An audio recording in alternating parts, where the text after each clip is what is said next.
Just bought some weed. Hey, my name is Plus. I'm here with my nigga CJ. We about to chop it up. Big Seven. You always come at me crazy. Big Seven. Bad bitch, get up. Ooh, real rich nigga. Ooh, Hellcat whipper. Certified dripper. Is out a bitch, she come from overseas, I'm sassing her. A baggery on me, my bag, I'm picking cash up. A nigga play, I'm shooting a movie just like Pamela.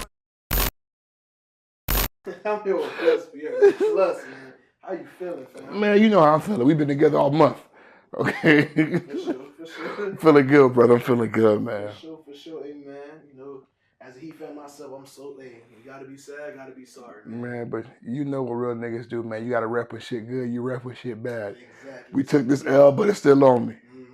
At least we took it to game 7, man. That, man, Down to the wire. because no one looking at us like losers. Everybody did what they could. And I mean, like, if Boston lost, they'd be, but we was banged up. Yeah. You know what I mean? We did what we could. We did what we could. Yeah, man. Hey, this offseason gonna be real interesting for us because we have a lot of cap space. A lot of cap space, a lot of young niggas with no money. Struce and all these other boys. So we're gonna see what they do. I just want to keep PJ Tucker, that boy, a freak. Yeah. You know, we got, actually, he has 6 undrafted players. 6 undrafted players. The boy scouting, like, the Heat scouting department is crazy. But you gotta think about it though. They've always been like that though. Since think about Pat Riley, right? Think about the Tim Hardaway days. Tim Hardaway, Alonzo Mourning. They got what? Glenn Rice. When I think about how they found, what's the tall ass center who came from the G League, bro? God, Hassan Whiteside, bro. Oh yeah. When I'm thinking about how these boys found Hassan. Yeah, he was really. We made him. And after we. And God, nigga ungrateful. Yeah, niggas forget. Yeah. We got really shooters. Did. Nigga ain't been to the finals yet, I don't think. Nah. Think about it, right? And it's not even just to talk bad about him or anything, but it shows that like how big headed he got so fast, and it killed his career. Because think about Hassan, right? Hassan came from the G League. We got him into us. We made him like basically a star. Got a starting role. Played. This is the best basketball he ever played. Still to this day. To this day, got the contract. He felt like he was too big for the contract.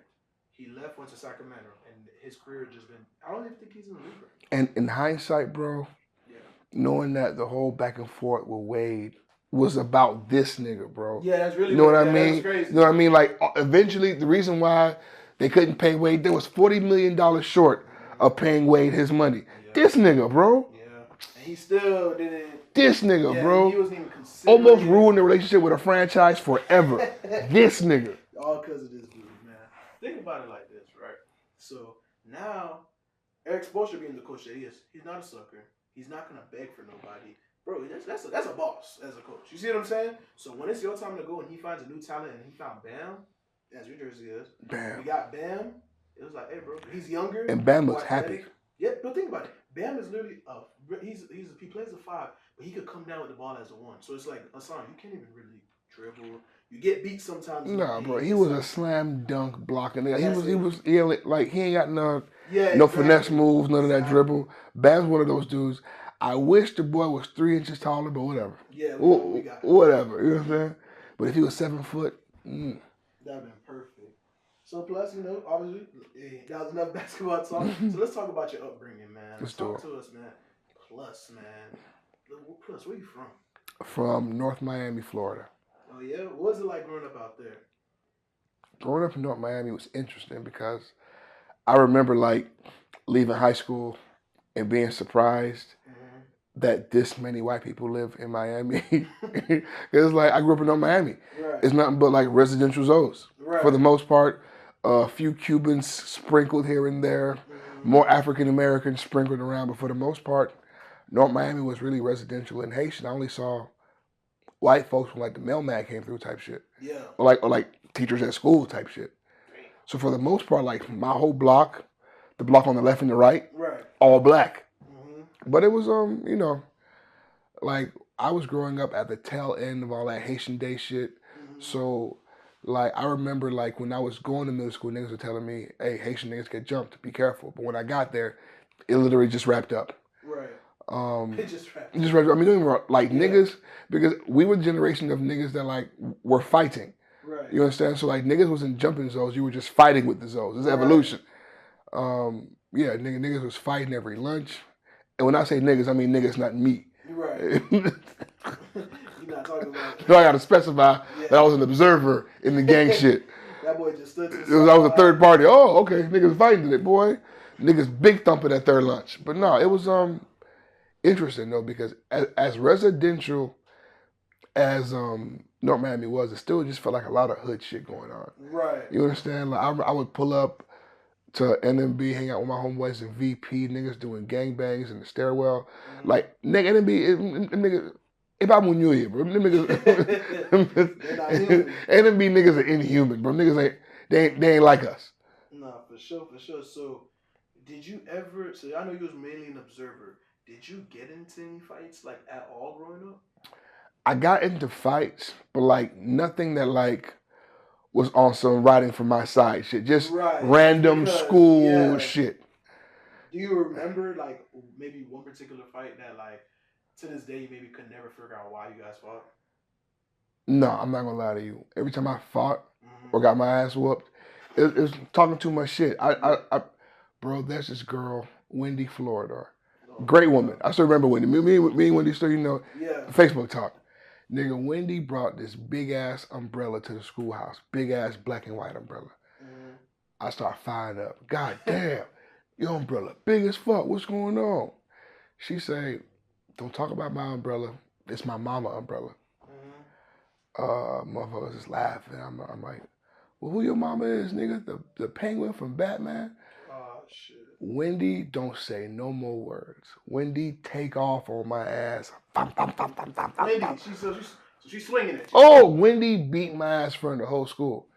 That shit terrible. And nigga, to lose a fight in the I was in the 4th grade, I still remember that shit, bro. Damn. To lose a fight in the 4th grade in front of the whole school by a woman wearing barrettes is fucking embarrassing, nigga. That's funny you say that because I just did an interview not too long ago with Rock Lizzy 38. We did the interview and he was talking about how he broke up with his, I believe it was 1st or 2nd grade girlfriend because she didn't come to school with her hair done for picture day. What kind of fancy ass nigga is this?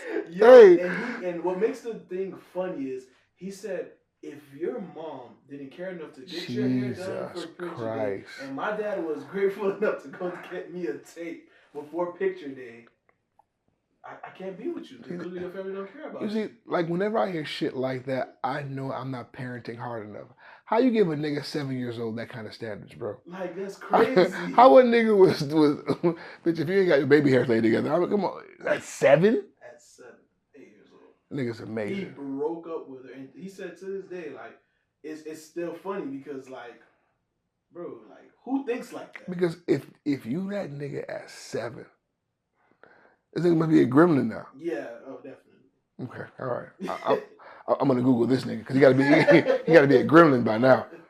God damn. Nah, for sure. So plus, man, you telling me all these stories about elementary and middle school, man. Now walk me through. What was your high school experience? What high school did you go to, and what was Plus like in high school? I went to Miami Central Senior High. Okay. Gang rocket shit. Okay. High school was interesting because, like, in middle school, I really didn't talk. Right. High school, I began to talk more, mainly because you ain't finna get hoes no other way. And, you know, in high school, everybody need a hose. For sure. I did band and choir in high school until I learned that it's central. Football's the biggest gang in school. Exactly. So, nigga, spring came. I joined up on spring. I was playing spring ball, getting my jersey, doing Pasolitos, selling the fundraising and shit. I did it for like a year and a half. Never started, never did no shit. But you joined the gang, and it's important to join the gang. I didn't care about playing no downs. I still don't quite understand like the plays. Right. You know what I'm saying? Like filling in the gaps. There's a slant of the full. So you're playing D-line. D-line, the end. Okay. But only because, not because I was skilled, that's just where they put fat niggas back in the day. You know what I'm saying? If you fat, take your ass to the line. They don't care about skill, what you watched. Because I think in my mind, now that I'm playing it back, I should have been a tight end. Right. Yeah, I had a little bit of moves. I could do minor blocking, and I had some hands. Right. But nigga, like that's another thing. O-line niggas play nasty. Yeah. No, I didn't know like the trenches was nasty. These niggas, You call hike, niggas are trying to put 2 hands in your diaphragm. Yeah, for sure. Oh, niggas, I'm thinking it's all, you feel me? Yeah. I'm thinking it's all Beyonce moves and shit. No. You niggas are, boom. Yeah, nigga. Yeah, what you gonna do now? And, I played D-line myself. And, boy. These niggas nasty, bro. O-line is probably one of the most disgusting people in, all of sports. I don't understand. Them niggas are fat, disgust. I believe them niggas don't shower before the games intentionally. They want to be the nastiest niggas. Yes. When I was playing college football, they had some colleges they have position needs, and there were a lot of D linemen, so they were like, hey, if you want a chance to start this year as a freshman, O-line. So I was like, all right, I have some O-line experience, I'll do it. Bro, I played with the O-line, and they were the most, bro, we'll get to our lockers. So, obviously in college, everybody, every position group have their own. You hang with your gang. So, basically, I'm with the O-lineman, and, bro, the moment you take your helmet off, mind you, your shoulder pads didn't come off. Just remember, I just said helmet. The moment you take your helmet off, you will see the O-lineman's dick. Immediately. It was to the point, I just took out my helmet, took out my shoulder pads, and I just showered. I gotta go, bro. I gotta go because D-line shit different. Nah, those are niggas. The vibes feel different, bro. Those are real, bro, they can relate to you. I have theories about this shit, bro. I would trust a white O-lineman, but I don't want a white guy on my defensive line. I don't want it. I'll take a white linebacker. Mm-hmm. I do not want a white guy at cornerback, bro. I don't want it. I don't want a white receiver. Yeah. I don't want a white running back. Maybe a quarterback. White receiver, I'll say, in a sense, it's that's where I might separate just a little because it's a hit or miss. You got to think about it. Before all this, especially your era, the John Elway era, you know what I'm saying? Think about it like this. There was the Robert Strickland, I can't, the McAfees. I'm trying to think of all the. That's what I'm thinking. Because I was there when McCaffrey played in Denver, and he was all right. But white boys, they run by the book. You know what I mean? These boys gonna do their route. Ain't no cha-cha, ain't no juking, ain't no yards after catch. These boys gonna do the shit. Technical sound and get out there. And I mean, I fuck with it, but come on, bro. If you're not gonna give me Randy Moss, come on. Come on. And then them boys they don't do the position. They ain't those boys you're supposed to have some slide to you. They ain't got. If race was to go by position, definitely I'll say, in today's day it's kind of hard because now obviously there's more black quarterbacks and they're mobile and they're you know what I'm saying, they're getting comfortable.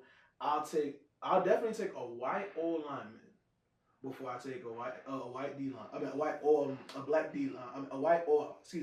I'll take a white O-lineman before I take a black O-lineman. I would take definitely my whole D-line from... Whole D-line black. I'm sorry. Whole D-line black. Besides, the Jared Allens and stuff bro. Yeah. I'm sorry. Them dudes are ferocious. Linebacker, you could be black, white, Chinese, European. Be whatever you want to be. Yeah, just long as coming at there and smacking. But, bro, and my DBs? Yeah. I'll take a white safety. A safety. Not a corner. A safety. No way in hell. Look at Harrison Smith. Come on. He's a beast. It happens. And Eric Weddle. Nigga, John Lynch from back in my day. Yes. John Lynch would clean niggas' clocks. With the quarterback shit, my thing was always, bro, it's not even about race as much as it's about being mobile. Right. It just so happens that the black guys are mobile. Right. But when niggas got legs, they don't really look through all their reads. Yeah, that's the problem. You understand? Yeah. Michael Vick used to be gone before you look at it. Look, it's 3 reads. Niggas one, it's time to go. Fuck that shit. Bro, look at all your reads. Yeah, I feel like with Michael Vick, it was a little bit harder too, because you got to think about it, right? Michael Vick was the type of quarterback. It's they couldn't do 4 D linemen because Michael Vick is just gonna be gone. So you need to run a 3. You got to run 3, but you can't run zone because if you run zone, Michael Vick's just gonna run right past you. Then if you run man, he's gonna run past you still. So it's how do you stop someone like that? You do a QB contain. It's not. They QB spied him, and he would they did a spy every game, and he would barbecue the spy because if it's a race to the corners with Michael Vick, what are we talking about? Yeah, no. It's pointless. It's pointless. And then think about that too. And we're talking about Michael Vick. There's even people before, even like the Randall Cunninghams, the Dante Culpeppers. They weren't there yet. They weren't there yet. Yeah, they weren't there, but they did what they had to do. Because both of them niggas were like, they were like football size. Exactly. Like Moon was what, 6'4"? Yeah. And so them boys were big. McNair was also a big dude. Yeah, no, Michael Vick was that first nigga who was 5'11" on these boys with it. Yeah, that is true. We do put it that way. In today's day, it's like, it's so many quarterbacks. It's like, now you got to move into this day. He changed the game. Yeah. Like, once people saw that you can't game plan for it, or they saw that, like, literally, this man can make a 4-17, 1-10 by some voodoo. Come on. So, come on. Niggas need that. Nah, for sure. So, plus, man, so now we talk about your high school experience. You basically admit that you weren't really the guy when it came to football. You joined the gang. You joined the gang, rock gang. So now that you basically somewhat reached your ultimate goal, the women. How did that, like, what was plus on the football team when it came to these women? Man, that shit really ain't get me no hoes either. That's what's crazy about it. Everything I had to fight for my life, bro. Yeah. Charisma and personality. I got off, but not like I wanted to. That's the thing about high school. High school was weird because, like, it's one of them things. I never forget my first job when I turned 18, bro. All the shots that you were shooting and missing in high school, they turned, once you turn 18, they turn into swishes. I remember being overwhelmed because, like, in high school, you holler at 10 girls, one say what's up to you. You turn 18, you holler at 10, you might fuck around and get 7. And that's crazy. Yeah. That's insane. It's overwhelming to a young man. It's overwhelming to a young man. For sure. So, okay. And you made a comment not too long ago on your Instagram. And I know this is going to be a deep topic for you. That women ain't shit, basically. And you feel... Your face just switched. Plus, let's get into depth. Like, what made you say that comment? And I know a lot of people want to understand. Why does Plus think women is like... Women is like it's a crazy game? Okay, so now...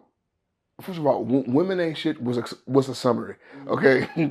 I was having a conversation with a friend, and she was justifying why women should hold back certain, I guess, benefits or things about themselves until they're married, right? Well, we gotta come to first date. Because she was using the word treat him, the phrase treat him like a wife or a marriage benefit. So I then asked her, okay, well then, what do you expect your husband to do that your boyfriend isn't already doing? Right, exactly. Because as I understand it, the same things that boyfriends do, husbands got to do too. From the moment I come into the game, I got to prove to you that I can give you some money. I got to prove to you that I can put you in a house. I got to prove to you all of this shit, and it never stops. Yeah, I feel like us men, it's like, I know everybody I'm gonna get so much after that saying this. I feel like, and I said this to my mom too, and she just looked at me because she kind of understood. I made a comment. I said, yeah, I feel like when it comes to women, it's never enough. Like just as simple as our mental health, to have a simple conversation with a woman, it's just not enough. I feel like it's like sometimes they don't appreciate the little things we do. Like it could be simple as just holding a door. It could be simple as getting them food and, you know what I'm saying, giving it to them. It could be simple as just rubbing their feet. Like, it's never enough. It's like you gotta do more. What needs to happen, and what typically does happen, is that they run into enough niggas like me that let them know that it can be really bad out here. Like that's what needs to happen. Yeah. Because typically what happens is they leave their good guy, they run into a nigga like me, and I ruin their lives. And then they realize, you know what? I could have been happy with my ex, because that's really what the game is. Because I'm telling you, bro, all of that impossible shit. Because it's not even an age thing. Like I'm not. It's literally after enough heartbreaks. Because when women say that there's piss in the dating pool, you're absolutely right. Yeah. Let me tell you something. Like we hang out with these niggas. These niggas are weird. Yeah. These niggas. Yeah. The niggas who have it won't spend it, and the niggas who want to spend it don't got it. Like we know. So when women say it's hard to find a nigga who's intelligent with a degree and like who's kind. Like we know I hang out with these niggas. Yeah. So it's like if you're gonna not appreciate the nigga you got, this bitch is in line, little mama. I don't know what you're gonna do. This bitch is in line because here's what I can tell you with 1,000% certainty is that there are definitely more single good women than there are single good men. Happy hunting, bitches. Yeah, makes sense. Good single women, unfortunately, grow on trees. They're everywhere. Right? They're everywhere. Good single men, good married men. It's just good men. It's hard to find, bro. Yeah. As a species, we're like the majority of us are on some get it how you live, me shit. It doesn't make for good people. You know what I mean? No, for sure. And it's crazy you say that because my friend gonna hear this and he gonna be like, damn. I know, but the truth sucks. Even when it's about you, it sucks. It sucks. Cause I have a homie, I know somebody, and like they would go 110% for this girl, and you would constantly see the girl like pining him. Like, and what I mean by pie, because I know a lot of people gonna be like, what does that mean? And all of my South Florida dudes gonna be like, oh.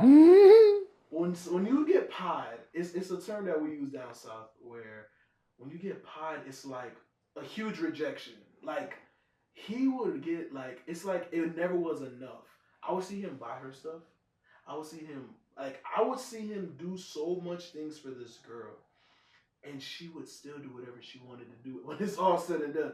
So now when you come back around the homies, and it's like you gotta kind of explain yourself. Like, where were you? Why didn't you hang out with us?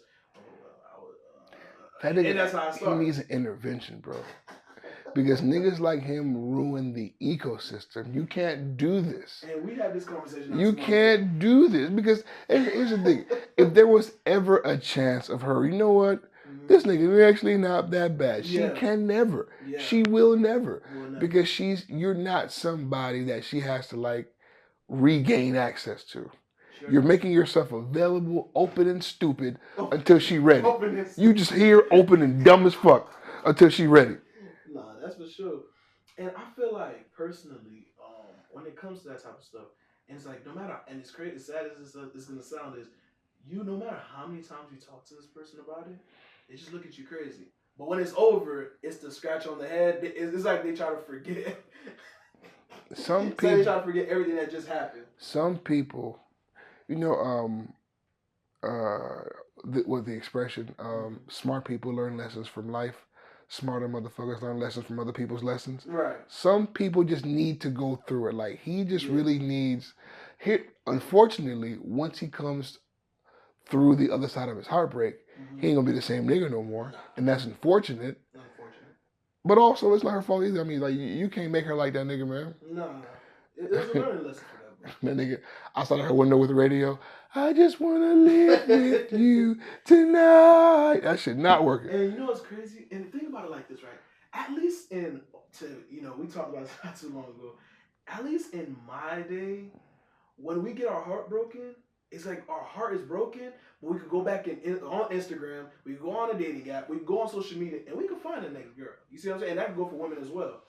Versus, I feel like, especially in your day, it wasn't going down like your heart was broken into pieces until you ran into Mrs. Right again. Okay, so by the time I graduated high school, I had a cell phone, but like a cell phone wasn't some shit you spent all day on. Exactly. Like because back then like it still cost per text type shit.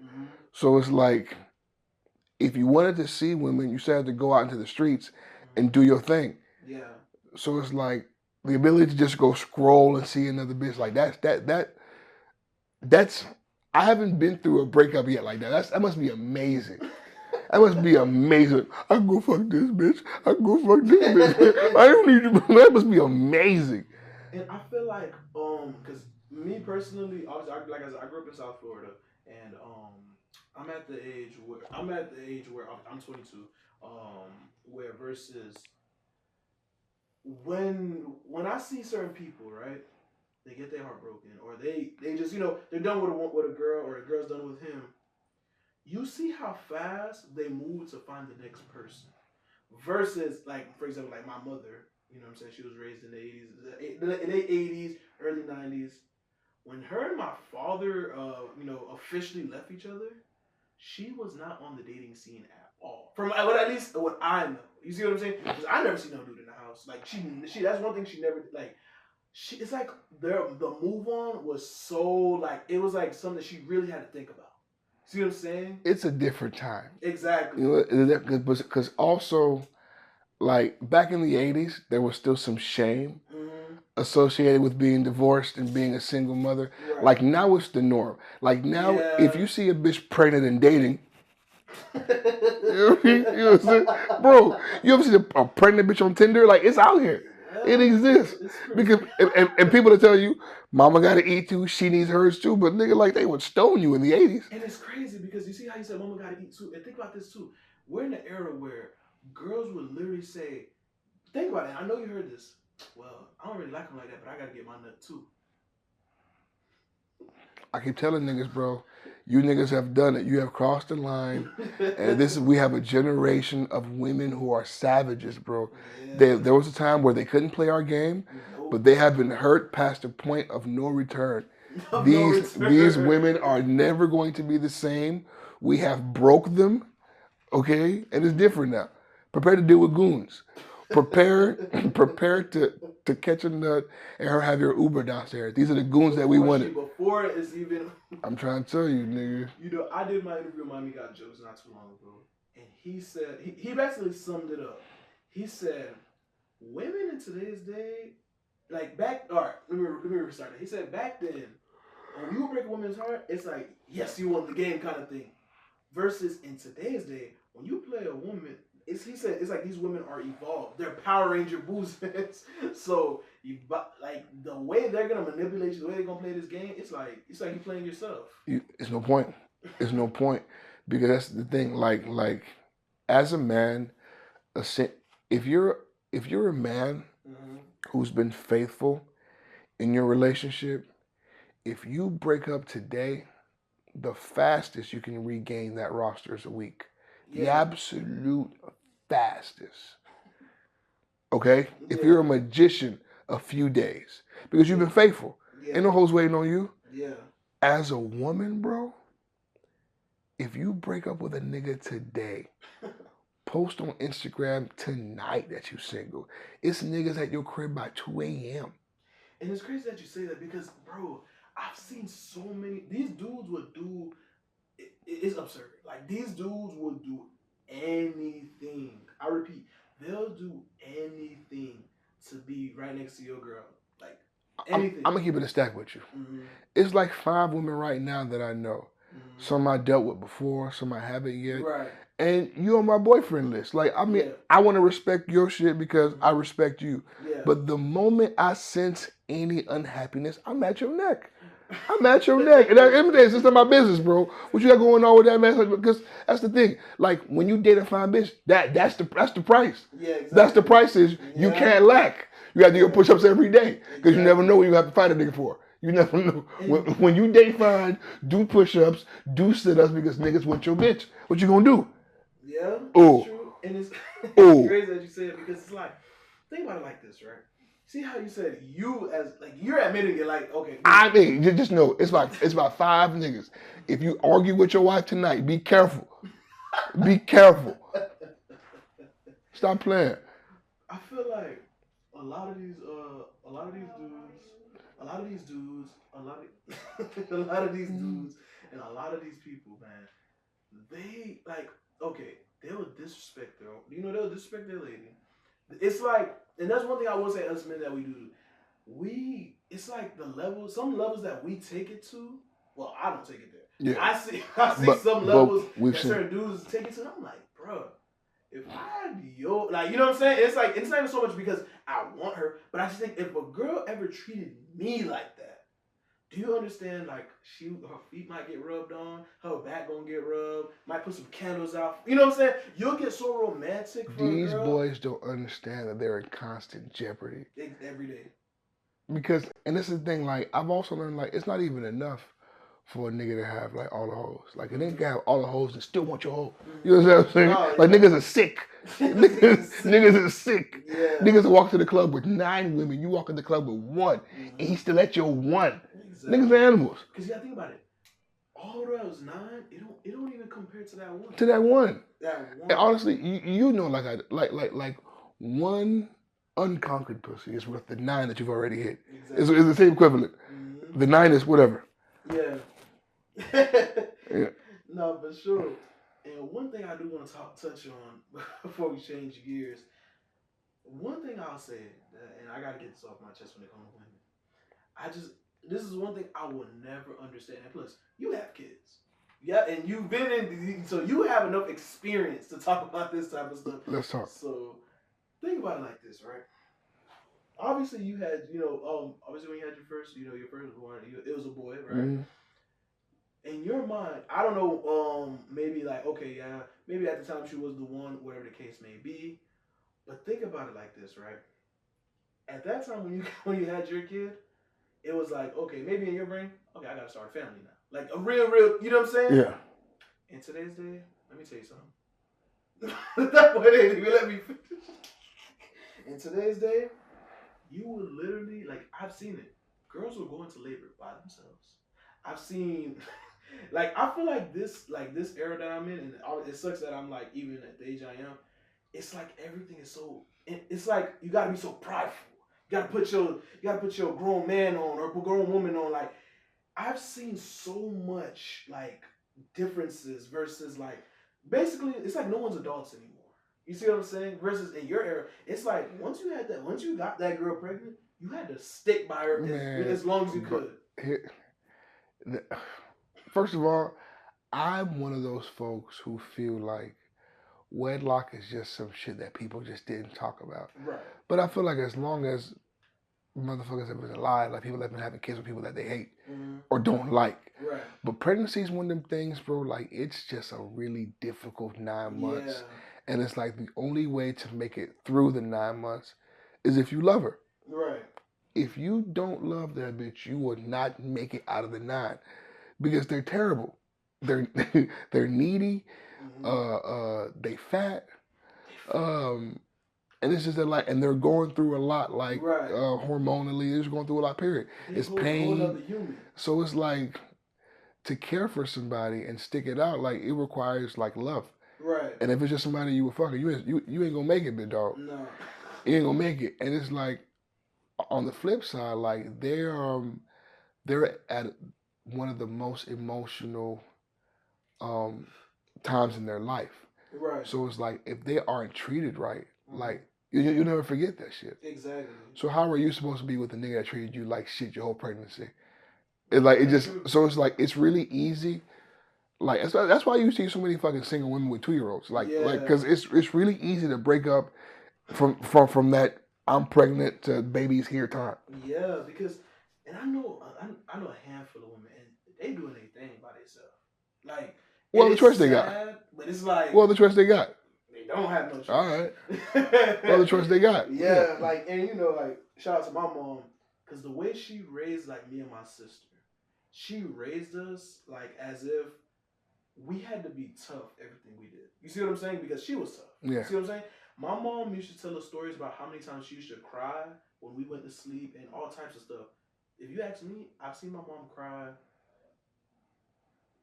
I can't even put a name on. I can, like, besides funerals and like just in the house stuff. But it was getting done. Yeah. So I never seen it, and I feel like in today's day, a lot of these women, like, it's like there's no more like strength, no more. You know what I'm saying? Like, I feel like a lot of this stuff that's going on in today's day is just like, where a man at? Like, and also like raising my son, for example. Yeah. I think to be a man in today's age, it just really requires a different kind of strength. Mm-hmm. Like when I was a kid, nigga, and like you doing this by yourself. Well, I mean, like, me and his mother aren't together. So whenever I'm with my son, I'm raising him alone. Yeah, exactly. And whenever so like raising my son, like when I was a kid, it was about being aggressive, you know, being strong. Mm-hmm. A nigga says something crazy, you knock his head off, you go to the woman.